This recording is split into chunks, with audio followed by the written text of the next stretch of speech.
Hello guys, we are with another PYQ and the question is which of the following are the evidences of the phenomenon of continental drift? And the statement one is the belt of the ancient rope from the Brazilian coast matches with those of the Western Africa. So this yes statement is right. Why?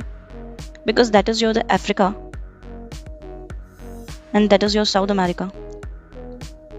And in दोनों की ही जो coast है they have the similarity और coast में अगर similarity है तो यहाँ पर जो रॉक सिस्टम हमारे बने हुए हैं they also have the similarity like Borborema plateau and Koma plateau has similarity the statement two is the gold deposit of Ghana derive from the Brazil plateau when the two continents lay the side by side this statement is also right because you have to remember कि अगर कोई भी प्लेसर deposit होता है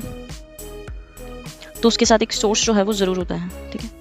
सो यहाँ पर क्या दे रखा है कि अफ्रीका गाना was in the Africa so Africa के गाना के अंदर आपको क्या जो है वो मिल रहा है गोल्ड के डिपॉजिट मिल रहे हैं बट जो सोर्स है वो गाना में अवेलेबल नहीं है source was found in the Brazil तो इससे हम ये चीज़ बोल सकते हैं कि दैट बोथ द कॉन्टिनेंट्स जो हैं वो एक दूसरे से साइड बाय साइड लेकर रहे हैं the statement third is the Gondwana system of sediment from India is known to have its counterpart in 6 different land masses of the southern hemisphere so this statement is also right why because we know that Pangaea was broke out into the two land masses the Laurasia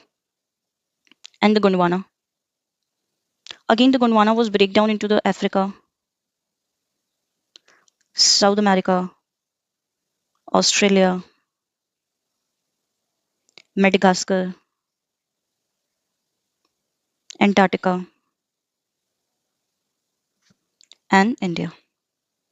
So yes, India जो है वो Gondwana system का ही part है. So yes, your correct answer would be the C because all the three statements are right.